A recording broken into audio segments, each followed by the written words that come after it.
Mateo Calderón llegó al Valle del Espíritu Rojo cuando el sol estaba en lo más alto, castigando la tierra con una luz dura y sin compasión. El polvo se levantaba con cada paso de su caballo, pegándosele a las botas, al pantalón y al alma. Llevaba años recorriendo caminos así, de pueblo en pueblo, de rancho en rancho, siempre trabajando tierras que no le pertenecían, siempre obedeciendo órdenes de hombres que dormían bajo techo mientras él miraba las estrellas desde el suelo frío. Era un buen vaquero, fuerte, honesto, acostumbrado al silencio y a la soledad, pero estaba cansado. Cansado de no tener nada propio. Había oído hablar de esas tierras junto al río. Decían que eran fértiles, que el agua nunca faltaba y que la hierba crecía alta incluso en los veranos más secos. Para Mateo, aquello sonaba a futuro. Sonaba a hogar. Por eso había llegado hasta San Roble, el último pueblo antes del territorio indígena, con una bolsa de monedas en el cinturón y la firme intención de comprar un terreno y empezar de nuevo. Pero apenas mencionó el Valle del Espíritu Rojo, el ambiente en el pueblo cambió. En la cantina, las conversaciones se apagaron de golpe. Un hombre dejó su vaso a medio camino de la boca. Otro negó lentamente con la cabeza. El cantinero, un viejo de bigote canoso, lo miró como si acabara de anunciar su propia muerte. No vayas allí, le dijo en voz baja. Esas tierras no están en venta. Y los que entran, no siempre regresan. Mateo escuchó advertencias toda su vida. Cuando era joven le dijeron que no cruzara la frontera, que no aceptara ciertos trabajos, que no confiara en desconocidos.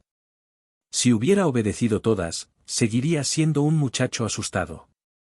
Agradeció el consejo, terminó su bebida y ensilló su caballo.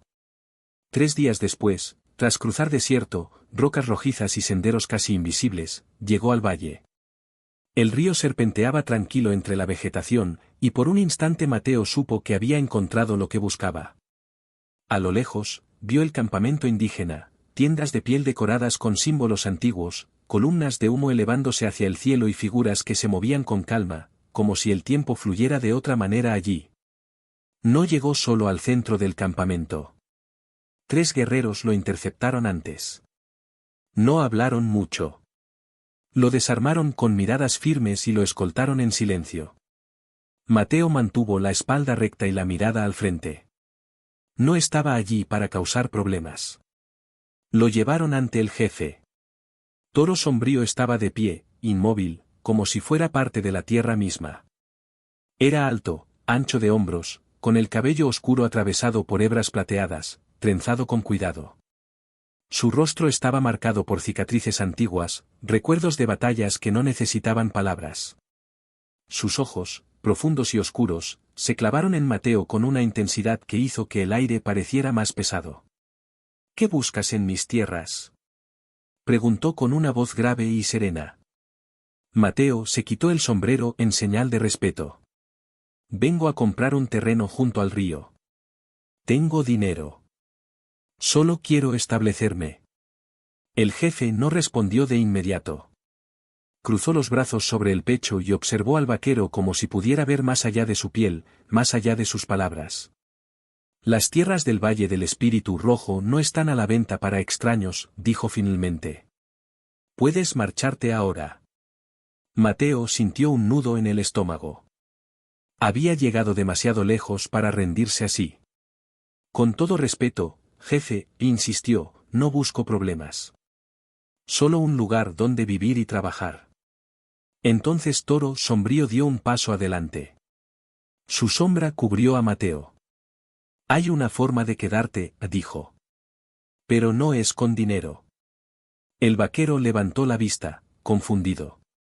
¿Qué forma? El jefe no dudó. Te casas con mi hija, o te vas de aquí para siempre.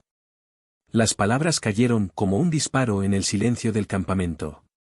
Mateo sintió que el mundo se detenía. Matrimonio. Él solo quería tierra. Tragó saliva. No entiendo, dijo. Yo vine a hacer negocios, no a buscar esposa. Toro Sombrío no se inmutó. Si te unes a mi familia, dejas de ser un extraño. Entonces la tierra será tuya. Mateo miró alrededor. Guerreros observaban en silencio. Algunas mujeres bajaban la mirada. Nadie sonreía. Nadie parecía sorprendido. Era como si todos supieran que ese momento llegaría tarde o temprano. ¿Su hija? Preguntó con cuidado. ¿Puedo conocerla primero? El jefe negó lentamente. No habla con extraños. Siempre lleva un velo. Nadie ve su rostro. Mateo frunció el ceño. ¿Por qué? Porque es fea, respondió Toro Sombrío sin emoción. La más fea de toda la tribu. Por eso nadie la quiere. Por eso se esconde. Un murmullo incómodo recorrió el lugar. Algunos guerreros evitaron la mirada de Mateo. El vaquero sintió un frío extraño recorrerle la espalda. No había venido a comprar una maldición envuelta en tela. Con todo respeto, dijo tras un silencio, no busco casarme. El jefe levantó una mano. Entonces vete ahora, sentenció. Y no regreses. Mis guerreros se asegurarán de que mantengas distancia. Era una amenaza clara. Mateo miró las lanzas brillando al sol. No estaba en posición de negociar. ¿Por qué yo? Preguntó. ¿Por qué me ofrece esto a mí? Toro Sombrío suspiró. Por un instante, algo cambió en su expresión. Cansancio. Dolor. Porque mi hija merece una oportunidad, dijo. Ha vivido 5 años escondida, rechazada, juzgada por quienes no la conocen. Y porque tú eres el primer hombre en mucho tiempo que llegó aquí sin miedo, con honestidad en la mirada. Mateo apretó el sombrero entre las manos. Pensó en su vida errante, en los inviernos duros, en las noches preguntándose si alguna vez tendría algo propio. Esa decisión cambiaría todo. ¿Cuándo sería la ceremonia? Preguntó al fin. Un murmullo de sorpresa recorrió el campamento. Toro Sombrío arqueó una ceja. En 3 días. Al atardecer. Mateo asintió lentamente. Entonces, aceptó. Las palabras salieron solas. Ya no podía retirarlas. El jefe hizo un gesto y un guerrero joven se acercó. Te daremos una tienda donde quedarte, dijo Toro Sombrío. Prepárate, vaquero. Tu vida está a punto de cambiar. Mientras lo guiaban hacia una tienda pequeña al borde del campamento, Mateo observó el lugar con otros ojos. Ya no era solo un visitante. Era un hombre que había apostado su futuro. Entonces la vio. A cierta distancia, junto a una tienda apartada, había una figura completamente cubierta por un velo blanco que caía desde la cabeza hasta el suelo. No se veía su rostro, ni sus manos, ni su forma. Estaba inmóvil, pero Mateo sintió su mirada atravesándolo. Luna plateada. Se detuvo un segundo. Pensó en saludar, en levantar la mano, en decir algo. No pudo. El guerrero lo apuró con un gesto suave. Mateo siguió caminando, pero giró la cabeza una última vez. La figura seguía allí, silenciosa, observándolo. Entró en su tienda y se sentó sobre las pieles que servirían de cama. Tocó la bolsa de monedas en su cinturón. Había venido a comprar tierra con dinero. En su lugar, la había comprado con un matrimonio. Con una mujer que nunca había visto. Cerró los ojos y respiró hondo. No había vuelta atrás. Había dado su palabra. Y aún así, en el fondo de su pecho, no sintió solo miedo. Sintió anticipación. Había comprado la tierra más cara de su vida. La había pagado con su futuro. Mateo Calderón regresó al pueblo de San Roble al amanecer del día siguiente. El camino de vuelta se le hizo más corto, pero mucho más pesado. No por la distancia, sino por el peso de la decisión que había tomado. El caballo avanzaba con paso firme, mientras el vaquero repasaba una y otra vez las palabras del jefe Toro Sombrío. En 3 días estaría casado con una mujer cuyo rostro no conocía. Una mujer a la que todos llamaban fea. Una mujer envuelta en rumores y silencio. Al entrar al pueblo, sintió las miradas antes incluso de desmontar. La noticia se había propagado rápido, como fuego en pasto seco. Algunos hombres lo observaban con burla, otros con abierta lástima. Un par de mujeres murmuraban entre ellas, llevándose la mano a la boca, como si hablaran de alguien condenado. Mateo ató su caballo frente a la tienda general y entró. El olor a harina, cuero y café viejo lo envolvió de inmediato. El dueño, un hombre robusto de rostro sudoroso, lo miró con los ojos muy abiertos. ¿Es cierto?, preguntó sin rodeos. ¿Vas a casarte con la hija de Toro Sombrío? Mateo tomó una camisa del mostrador y la examinó con calma. Es cierto. El hombre soltó un silbido bajo. Estás loco, muchacho. Completamente loco. Mateo dejó la camisa y tomó otra. ¿Por qué dice eso? El tendero bajó la voz. Esa mujer, nadie la ha visto en años. Siempre con ese velo. Dicen que su rostro es horrible. Que por eso se esconde. Que trae mala suerte. Mateo pagó sin responder. No estaba allí para discutir supersticiones. Al salir, notó que un pequeño grupo de hombres se había reunido frente a la tienda. Entre ellos reconoció una cara conocida. ¿Mateo?, gritó una voz. ¿Eres tú? Era Julián Ortega, un vaquero con el que había trabajado el año anterior. Tenía una botella en la mano y el rostro enrojecido. Julián, respondió Mateo. No sabía que estabas en San Roble. Llegué hace un mes. Trabajo en el rancho del norte. Julián se acercó y lo tomó del brazo. Dime que lo que dicen no es verdad. Mateo lo miró a los ojos. Es verdad. Julián negó con la cabeza, incrédulo. No puedo creerlo. ¿Sabes lo que dice la gente de esa mujer? La gente dice muchas cosas. Dicen que está maldita, e intervino otro hombre del grupo. Que todo el que se acerca a ella termina perdiéndolo todo. Hace 3 años, añadió otro, un comerciante la vio de lejos. A la semana perdió su carreta y su negocio. Coincidencias, dijo Mateo con firmeza. Julián se acercó más, bajando la voz. Mira, amigo, yo te conozco. Eres un buen hombre. Mereces algo mejor que casarte con alguien a quien ni siquiera has visto, alguien que hasta su propio padre llama fea. Mateo respiró hondo. Por un momento, dudó. Miró el pueblo, las casas de madera, la gente que lo observaba como si ya estuviera perdido. Luego recordó la figura solitaria bajo el velo blanco. Recordó las palabras del jefe. Mi hija merece una oportunidad. Ya di mi palabra, dijo. La ceremonia es en 2 días. Julián cerró los ojos con frustración.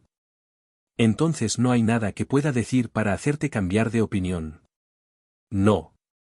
Los hombres se dispersaron poco a poco, negando con la cabeza. Julián fue el último en irse.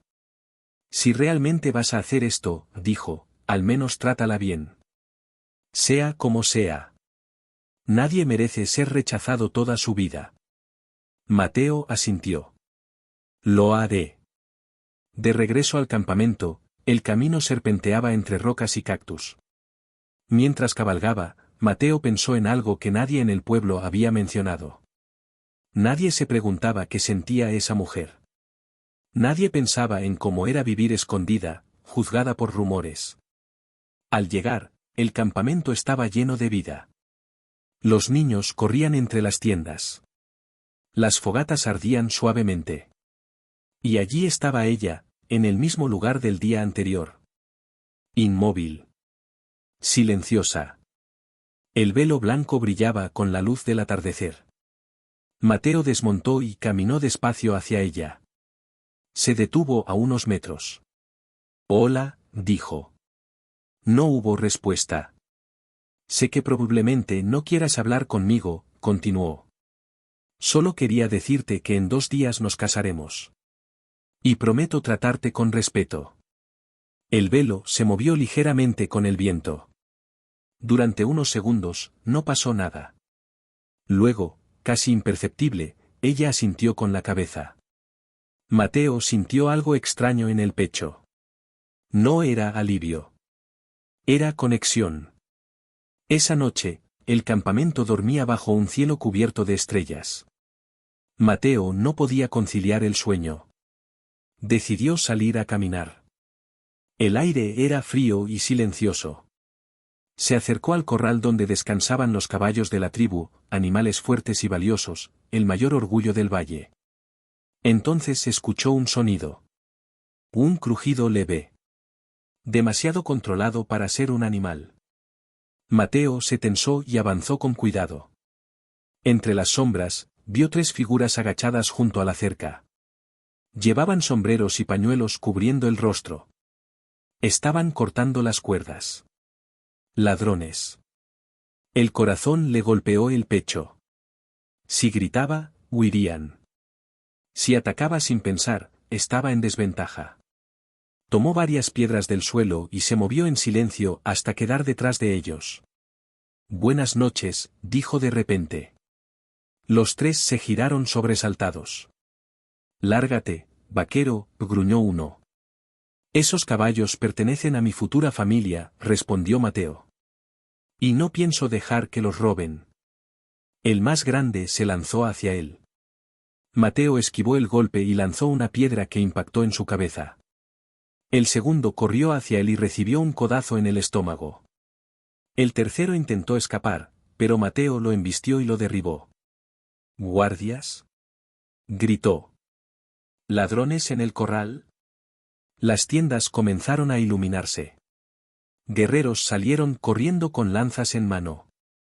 Los ladrones intentaron huir, pero fueron rodeados en segundos.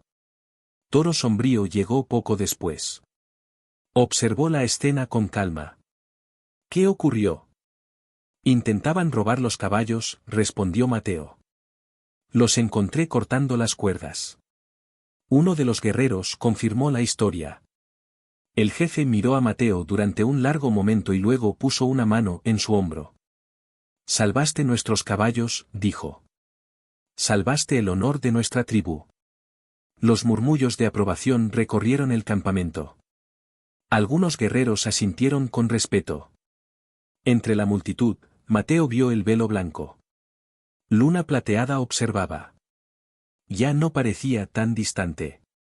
Cuando todo volvió a la calma, Mateo regresó a su tienda. Esta vez, los niños lo miraban con admiración. Las mujeres sonreían.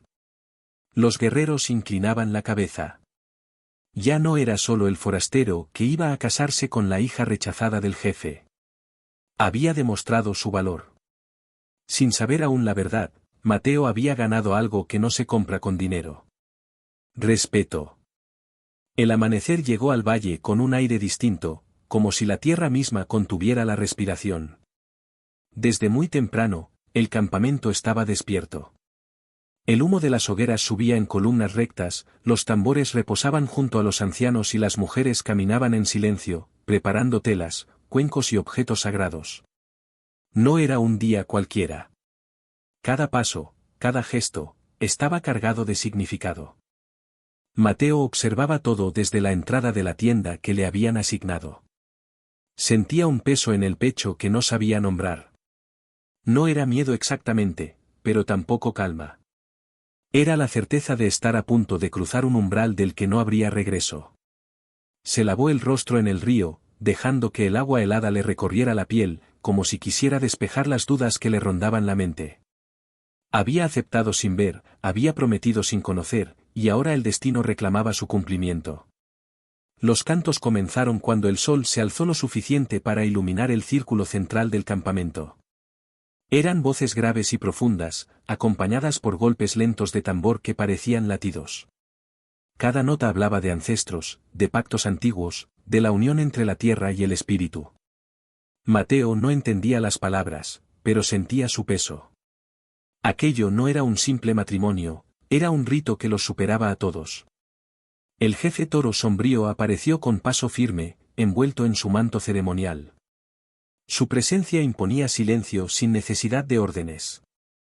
Detrás de él, los ancianos tomaron sus lugares, formando un semicírculo solemne. Los guerreros permanecían de pie, inmóviles, con la mirada fija al frente. La expectación era total. Mateo fue llamado al centro. Caminó despacio, consciente de cada mirada sobre su espalda. Pensó en su vida errante, en los caminos recorridos sin dejar huella, en las noches solo bajo el cielo abierto. Todo eso quedaba atrás en ese instante. Se detuvo frente al jefe, respiró hondo y esperó. Entonces, el canto cambió. Las voces se elevaron con un tono más suave, casi reverente. Desde el extremo del campamento, apareció una figura vestida de blanco. Avanzaba lentamente, como si cada paso estuviera marcado por una fuerza invisible. Un velo cubría su rostro por completo, cayendo hasta el pecho. Nadie habló. Ni siquiera los niños se movieron. El silencio era tan profundo que Mateo pudo oír su propio corazón. Luna Plateada caminó hasta situarse frente a él. Aunque no podía ver su rostro, Mateo percibió su presencia con una claridad inquietante. Había algo en su forma de estar allí, en la serenidad de sus movimientos, que no encajaba con los rumores que había escuchado. No había torpeza, ni vergüenza, ni sombra alguna de lo que el pueblo llamaba fealdad. El jefe levantó una mano y los cantos cesaron. Con voz grave, explicó que había llegado el momento de la verdad, el instante que sellaría un pacto antiguo. Sus palabras resonaron en el valle, firmes como la roca. Luego, con un gesto lento, indicó a Luna Plateada que se acercara un paso más. Mateo sintió que el tiempo se estiraba. Cada segundo parecía durar una eternidad. El jefe tomó el borde del velo entre sus dedos y lo sostuvo en el aire por un instante, como si quisiera dar al momento el peso que merecía. Nadie respiraba. El velo comenzó a levantarse despacio. Primero apareció la línea suave del mentón, luego los labios, serenos, sin temblor. El murmullo nació como un suspiro colectivo cuando el rostro quedó completamente al descubierto. La luz del sol tocó su piel y reveló una belleza inesperada, profunda, distinta a todo lo que Mateo había visto antes. No era la belleza exagerada de los pueblos, sino algo más antiguo, más verdadero. Sus ojos se alzaron entonces, y fue ahí donde el mundo pareció detenerse. Uno era claro como el cielo al amanecer, el otro, oscuro y profundo como la tierra húmeda tras la lluvia. Dos colores distintos, unidos en una misma mirada. Heterocromía, habría pensado Mateo en otro tiempo, pero en ese instante no había palabras, solo asombro. Un murmullo recorrió el campamento. Algunos rostros mostraban sorpresa, otros confusión, otros una comprensión tardía. Mateo, en cambio, no pudo apartar la mirada. No sintió engaño ni ira. Sintió admiración, una admiración que le llenó el pecho y desplazó cualquier duda que hubiera tenido. Toro Sombrío habló de nuevo. Confesó que la historia de la fealdad había sido una mentira, construida para proteger a su hija de hombres guiados por la codicia y el deseo superficial. El velo no era un castigo, sino un escudo. La prueba no era para ella, sino para quien quisiera compartir su vida con ella. Solo un hombre capaz de elegir sin ver, de comprometerse sin exigir, merecía conocer la verdad. El silencio que siguió fue distinto, más pesado, cargado de revelación. Mateo bajó la cabeza un instante, asimilando las palabras. Comprendió entonces cada advertencia, cada rumor, cada mirada esquiva. Todo había sido parte del mismo camino. Luna Plateada habló por primera vez. Su voz era suave, pero firme.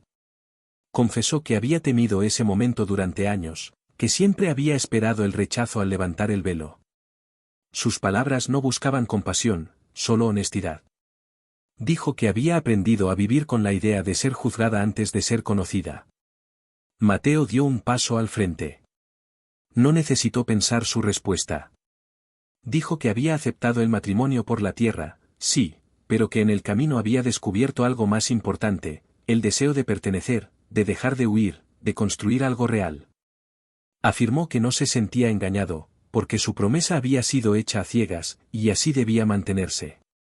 Alzó la mirada y la sostuvo en los ojos de Luna Plateada, sin vacilar. En ellos no vio una prueba superada, sino un futuro posible. El jefe asintió lentamente. Los ancianos entonaron un nuevo canto, más breve, más intenso.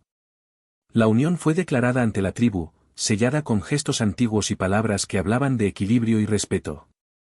El valle pareció responder con un viento suave que recorrió el círculo.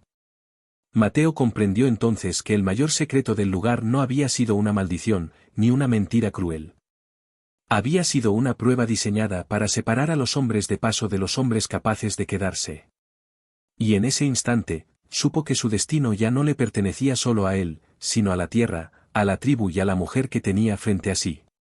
La noche cayó sobre el valle como un manto protector, y con ella llegó una celebración que pocos recordarían haber visto antes. Las hogueras iluminaron el campamento con tonos cálidos, y el sonido de los tambores se mezcló con risas, palmas y cantos que ya no eran solemnes, sino vivos y alegres. Los cuerpos se movían alrededor del fuego, libres, celebrando no solo una unión, sino el fin de un silencio que había durado demasiado tiempo. Luna Plateada caminaba entre la gente sin velo por primera vez. Su rostro, antes oculto, ahora reflejaba una mezcla de emoción y cautela. Algunos la miraban con sorpresa renovada, otros con respeto sincero, y muchos con una culpa silenciosa. Ella no parecía buscar aprobación.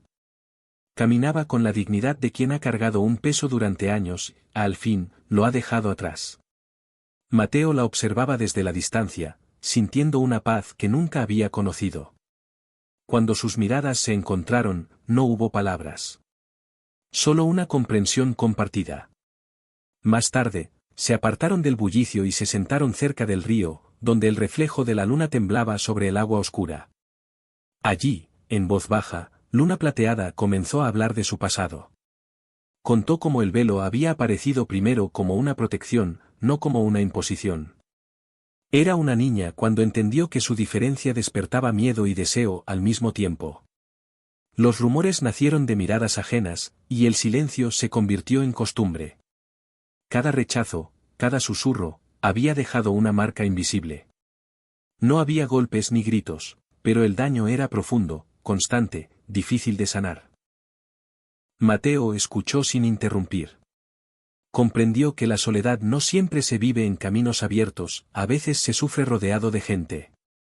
Tomó su mano con cuidado, no para prometer nada grandioso, sino para estar presente, de verdad.